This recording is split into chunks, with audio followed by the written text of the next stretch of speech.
Hi, I'm Laura Parrilla, And I'm Greg Barton. and welcome to the first episode of Spillin' the Tea. So we are going to hold regular episodes of Spilling the Tea where we spill the tea. And what do we mean by that? Well, we're gonna share tea reviews and campus news. There you go. So we're just getting started and we're trying actually some different teas. And these teas, They come from Dollar Tea Club. the Dollar Tea Club. And there are a variety of different teas. We don't really know the origins exactly, but today's tea, we're going to try this Niagara Icewine tea. And so it's a black tea and a white tea. And what else does it say it has in it here? Currants and Ontario ice wine flavors. Okay, so this sounds interesting. It has a very nice odor, the tea itself. So Yeah, it smells. if you're a tea drinker, I think it's something that has a It very smells good fruity. odor. It does, yeah. I think I smell the currants in it. It's too hot for me to sip yet, but It's very good even without anything in it. So I gave it a little taste. I can drink things when they're pretty hot. So anyway. So why do we choose the name Spillin' the Tea? Tell me, what does Spillin' the Tea mean? Well, I think it can mean a lot of different things. I mean, when I think about spilling the tea, one of the first things I think about is the Boston Tea Party. Oh, where they spilled the tea into the harbor. Right, spilled the tea into the harbor. Well, see, that was an act of protest. What are we protesting? It was, but it made, but it also made news. Oh, that's right? true. It was big it news made and terrible tea with salt water, but it also made news. so it made news. And so, we're reporting on our tea that we're tasting and some of the campus news. So what do we have going on in the campus right now? Well, see, the other meaning of spilling the tea is like when somebody has some really juicy gossip.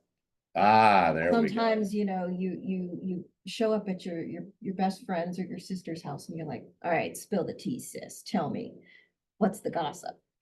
So do we have some good insiders here that we can get that gossip from? Ooh, I bet we do.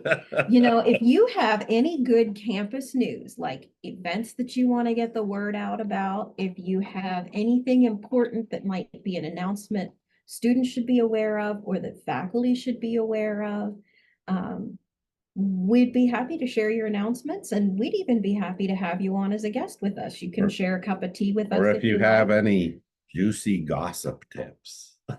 We want to keep it kind. We never want to have unkind gossip. No, I mean, things that people aren't aware of. Yes. On the campus, and I think that would be a good thing to share with people. Well, my hot gossip around here is the first thing I tell everybody is if you don't know what to have for lunch, whatever the soup is at the Up and Atom is always really good. It's homemade.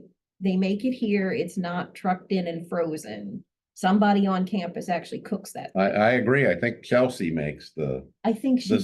soup. Yeah. And she makes. She used to be over here at the Up and Atom. We miss her, Yeah. but now she's over in Science Achievement, or no, Student Achievement Center. Yeah, we're in the SAC. So but the soup is good. I often have the soup here for lunch. Yesterday, the soup was broccoli cheese. It was really good. Yeah. I don't know what the soup is today. I'm not sure what I saw. I looked at the soups this week and I saw, one of the soups that I really like that she makes is this pierogi soup. Ooh. And they're having it on Thursday. So there's some news. Thursday is pierogi soup day. Oh, and sometimes Chelsea puts the little baby frozen pierogies in it. Yeah. So you have your thick, cheesy potato soup, and then you get a little pierogi or two in your cup of soup. Yeah, I always have had pierogies in there when Sometimes she's made it and she hasn't actually had the little pierogies, so then she doesn't do that. But I think she might put just noodles in it instead. But yeah, when she has the pierogies, that's like a little treat. Yeah. Every time I've had it, it has had the pierogies in it, I guess. So And my favorite of all the soups she makes is the stuffed cabbage soup. ah, It is so good. yeah, that is a Every, good one. every time she has it, I buy extra. I tell her whatever you have left, I want to buy it and stick it in my freezer at home Yeah. for when I get a craving. Um, all right, so that's our food news. What about it's the start of a new semester? What about participation dates? Do you know what a participation date is? So participation dates are when we do the audit rosters, right? Yeah, the And participation date is the deadline by which a student must perform some sort of qualifying participation in the class in order to stay enrolled in it and not be dropped for non-attendance. that's we do the audit rosters, and during that time, if someone has not participated by the participation date, we drop them for not participating. So do you know what the date is by chance? I don't have that I information do. right off If the you top of have my head. a 15-week semester course this semester, the participation date is February 6th. So a student must have either attended a face-to-face class or done some qualifying participation event online for an online class by February 6th. So what would be a good example of a participation event in an online class as far as your opinion? They need to have submitted some kind of an assignment or Okay. participated in a discussion, perhaps. Yeah, have you ever used a discussion board to get the students to introduce themselves? Yes, Would you count that as a participation event? I would. I actually give them credit for Okay, doing that. So that is a participation event. And I think clearly, if they came on and participated in the discussion, they have attended. right. I believe they have submitted, something that we can say is attendance. Yeah, So, okay. yeah. So did you know that there are tools in D2L that can help you to find students who are at risk of being edited out for non-attendance?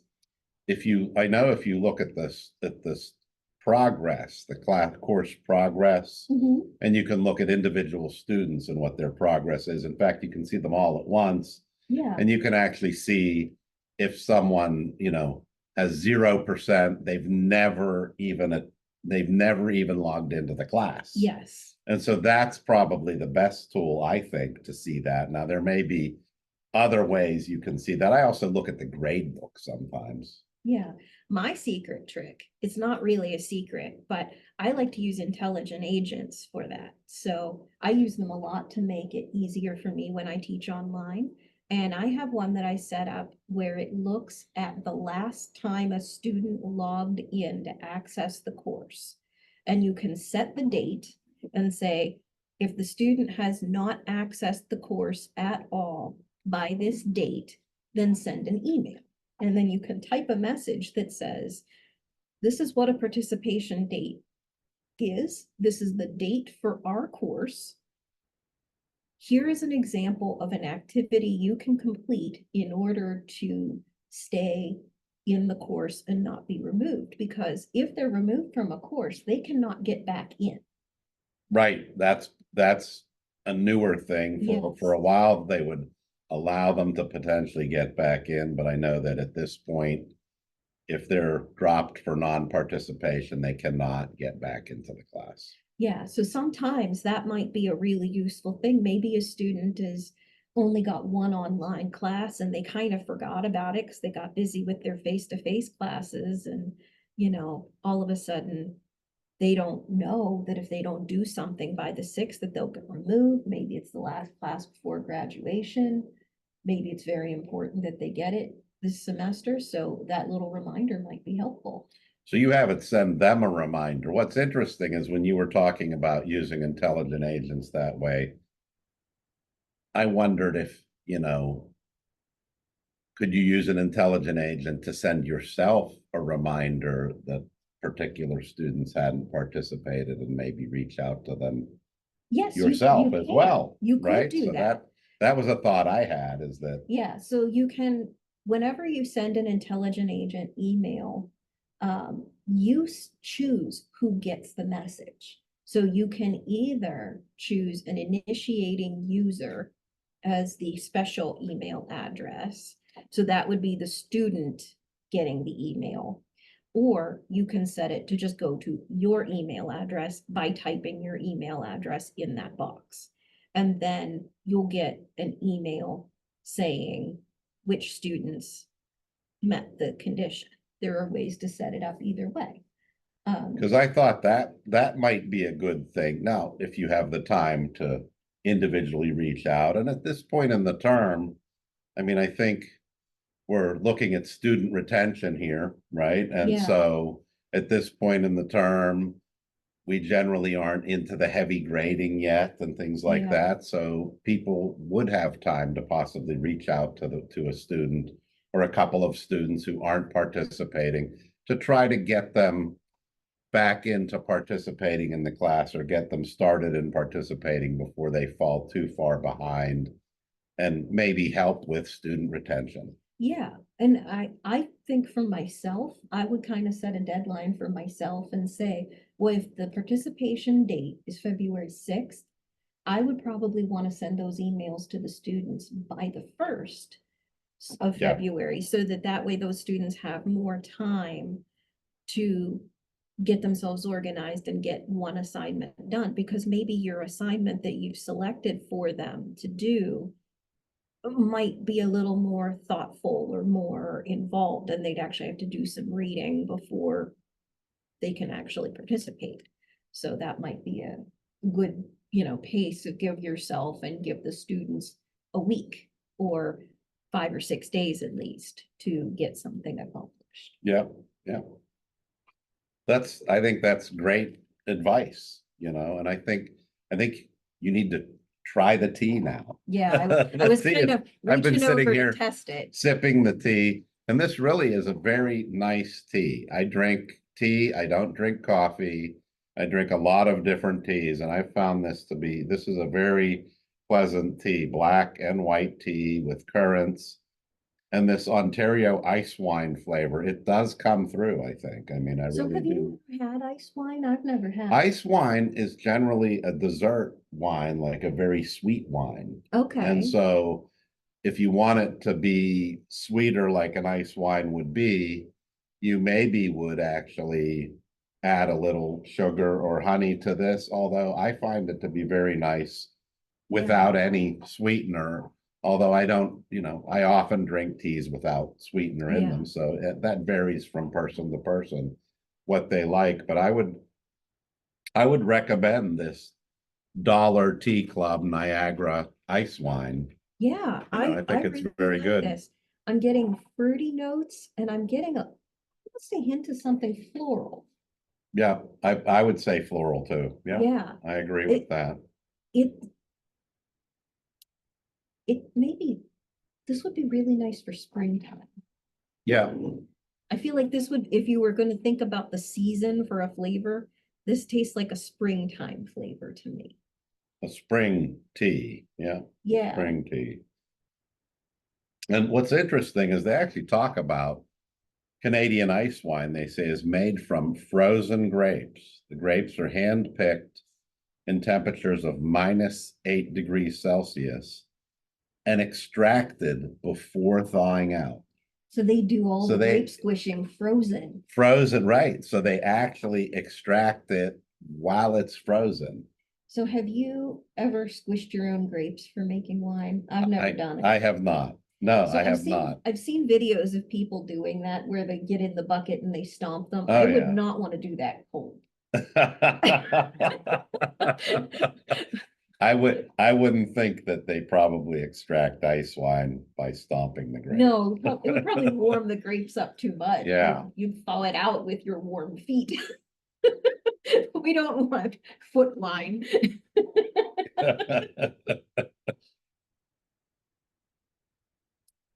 Yeah, I can taste the currant. I can taste something that I don't recognize, which I've never had ice wine, so maybe I that's think the it's the ice flavor. wine flavor. I do get a taste of that, like an ice wine flavor. And I think that it's, I do feel like this is really a good tea. What do you know about this Dollar Tea Club? What about these teas? I mean, So who there, makes them? Is there any way to figure out who makes these teas? I think that there's probably a way from some internet sleuthing to figure out who makes each of these teas, but the idea behind Dollar Tea Club is you get a tea blend that you want, and they'll send you a sample size of it. That's what this packet was, a sample size for $1 plus shipping. And then you can get 3 samples per mailer that comes in the mail. Okay. So you can try 3 of them or up to 3 of them for the one flat fee shipping. And you're kind of getting it blind. You don't know what brand or tea maker has made this tea. But then if you decide you'd like to purchase it and get a whole bag of it, you're not paying the same price as if you were to buy it from the original retail. So you get these samples for $1 each, and then you can buy larger bag quantities, Yeah, yes? so if I say I wanted to buy this, I could go to Dollar Tea Club's website, search for the Niagara ice wine and purchase a bag. I don't know how big their bags are. I don't know if you can select 2 ounces or, you know, 4 or 8 or whatever, yeah, I'm yeah. not Yep. sure what size bags they have on their website because right now I'm just enjoying the subscription. So far, I Right. have several samples here that we're gonna try and So it's like the Dollar Shave Club. You get a yes, subscription and I think that's they send exactly you it. tea every month, huh? The only thing I would say is that it takes longer to get the tea than you think it will because it's shipping from Canada. And so it's international shipping and it's not like the Okay. priority overnight type mail that you're used to And getting. what is the shipping cost I, on this, the flat shipping? Do you I know? think it was approximately 395 or three ninety Okay. nine. I think it might have been 5 Canadian dollars or something like that because it's Canadian pricing. So that's pretty good. It's they're probably we we made we steeped 2 cups today, and there's probably maybe enough to steep 2 more, maybe. Yeah, they advertise that it makes 2 or 3 cups of tea per So sample. maybe one more. It depends on how It's hard strong to you like say. your tea. Yeah. We It, used 1 teaspoonful for a mug this size, which is approximately an 8 ounce mug. yeah, I mean, we didn't fill it all the way to the brim or Yeah, anything. So yeah, probably about. Yeah. yeah. If you're gonna make all of the tea that's in there, I would say you probably pick. There are, I know that for me, there are certain teas that I steep stronger Yeah, and some that and I think finding that perfect point for the flavor you like out of a given tea takes some experimentation, being the chemist, right. I like to experiment with that kind of thing. And I guess maybe that's one of the things that has attracted me to tea because I come in here and make tea and I use a loose tea. And so I measure out an amount of tea and put it in a And tea you bag. and And, you heat it to a specific temperature I do. too. I have a pot here that heats the water to varying temperatures depending on the type of tea. So if you become a tea aficionado, you start to look at different types of teas, and green teas are steeped at different temperatures than black teas, and white teas at different temperatures than either. And so there are a variety of different kinds of teas. And the other thing is the amount of time you steep them. Yeah. So this one, did we tell them how long we steeped it and what temperature? No, it's this one, even though it's black and white is usually steeped at lower temperature, they tell you to steep this one at 212. So you use boiling water for this one. and you steep it, it says for 2 to 3 minutes, and we used actually 3 minutes. I used the full Yeah, we use 3 minutes. I we set a a timer and we steeped it for 3 minutes. I can't stop drinking this. I It's really really good. like Yeah, I it. like this one I, too. I I was I thinking might, this might be a strange outlier and I didn't know if I'd like it, but I can't stop drinking this. yeah, I think I might order some of this. I do. I really like this one. This is a good one. Well, oh, you know what? It says here on the package, the weight that you get of each sample. So if you're somebody who likes to use a balance and weigh out your tea instead of using a teaspoon to measure it, each of these sample packets is 0.28 ounces or 8 grams. So if you want to get real sciencey, you could mass your tea instead of Yeah, volumetrically measuring. yeah. And so there are a lot of people who actually use a balance I do that with for coffee their at home. tea. I mass my coffee. Do you?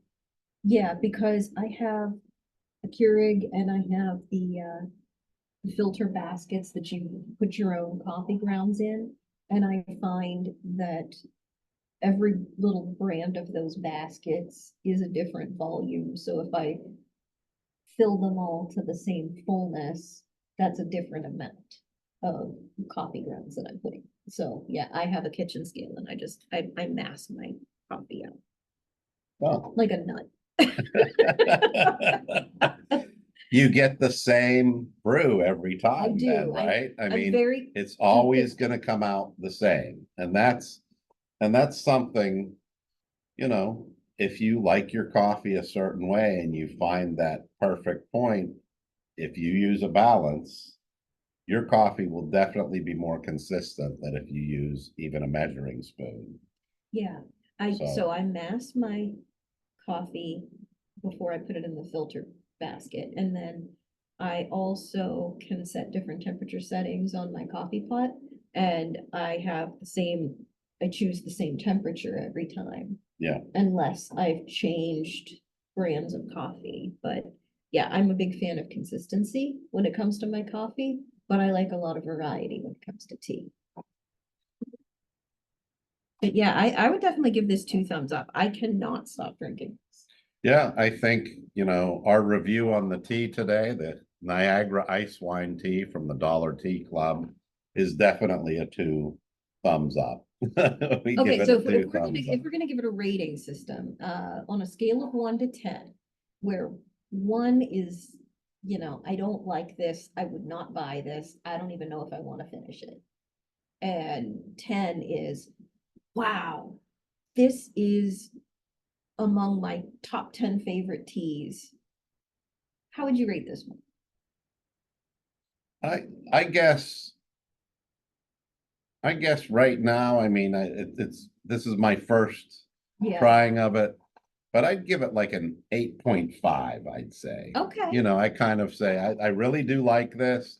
I drink a lot of different teas, so for me, my favorite Yeah, teas, I have things that I really, really like and think are these yeah, wonderful, amazing teas. But this is up there. I mean, an 8.5 for me is yeah. a very high rating. Well, and you've seen my tea cupboard. Yeah. I've showed you pictures and Yeah. you told me I had too much, and that's coming from you. But I think this is, I would give this maybe a 7. I really like it. I would be willing to buy a 2 ounce bag of it, but I don't know if it's something I'd want to keep in the house year round. Yeah, I mean, I think Like if I finish the bag, I don't think I'd run right out and buy another bag.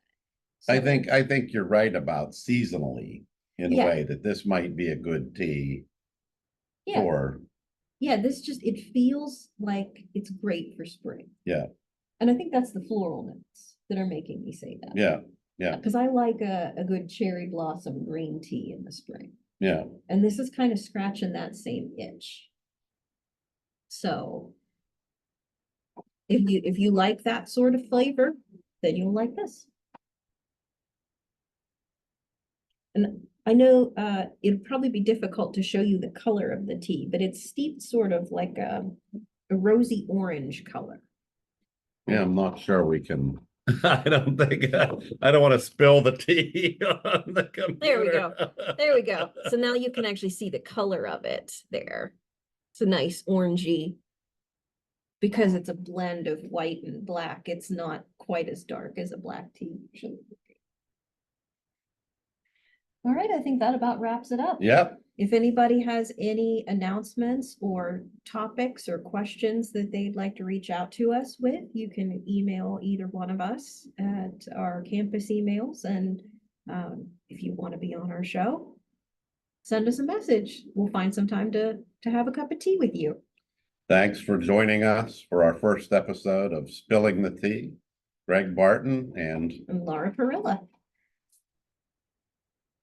Have a terrific day, everyone.